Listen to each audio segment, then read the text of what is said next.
India IT దిగ్గజ company టీసీఎస్కు American court shock ఇచ్చింది. Trade secrets బయట పెట్టిందంటూ జరిమానా విధించింది. కంప్యూటర్ సైన్స్ కార్పొరేషన్ వేసిన ఈ పిటిషన్పై విచారణ జరిపిన అమెరికా న్యాయస్థానం ఈ మేరకు తీర్పు వెల్లడించింది. టాటా కన్సల్టెన్సీ సర్వీసెస్ కు భారీ షాక్ తగిలింది. కంప్యూటర్ సైన్సెస్ కార్పొరేషన్ వేసిన కేసులో ఏకంగా 1600 కోట్ల రూపాయల జరిమానా విధించింది. తమ వ్యాపార రహస్యాలను టీసీఎస్ బయట పెట్టిందంటూ కంప్యూటర్ సైన్సెస్ కార్పొరేషన్ కోర్టును ఆశ్రయించింది. డల్లాస్ టెక్సాస్ పరిధిలోని యునైటెడ్ స్టేట్స్ డిస్ట్రిక్ట్ కోర్టులో కేసు వేసింది. ఈ కేసును విచారించిన న్యాయస్థానం టీసీఎస్ కు జరిమానా విధించింది.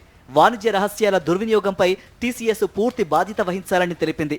కంపెనీకి $194 మిలియన్ జరిమానా విధిస్తూ అమెరికా న్యాయస్థానం తీర్పు వెలువరించింది.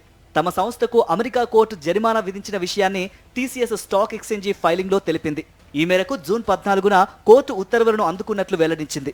కంపెనీకి అమెరికా కోర్టు భారీ జరిమానా విధించినప్పటికీ తమ ఆర్థిక కార్యకలాపాలు సజావుగా సాగుతున్నాయని టీసీఎస్ ప్రకటించింది. ఈ కేసులో టీసీఎస్ కూడా తన వాదనలను బలంగా వినిపించింది. దీంతో జిల్లా కోర్టులు ఈ విషయాన్ని పునఃపరిశీలన చేయనున్నట్లు సమాచారం. మరోవైపు ఫ్రెషర్లకు ఉద్యోగాలు ఇవ్వడంలోనూ టీసీఎస్ తాత్సారం చేస్తున్నట్లు ఆరోపణలు వెల్లువెత్తుతున్నాయి. గత 2 ఏళ్లలో ఐటీ కంపెనీలు 10,000 మందికి పైగా ఫ్రెషర్స్ కు ఇంకా ఉద్యోగాలు ఇవ్వలేదని ఎన్ఐటీఈఎస్ వెల్లడించింది. అందులో టీసీఎస్ తో పాటు ఇన్ఫోసిస్, విప్రో కంపెనీలు ఉన్నాయని తెలిపింది.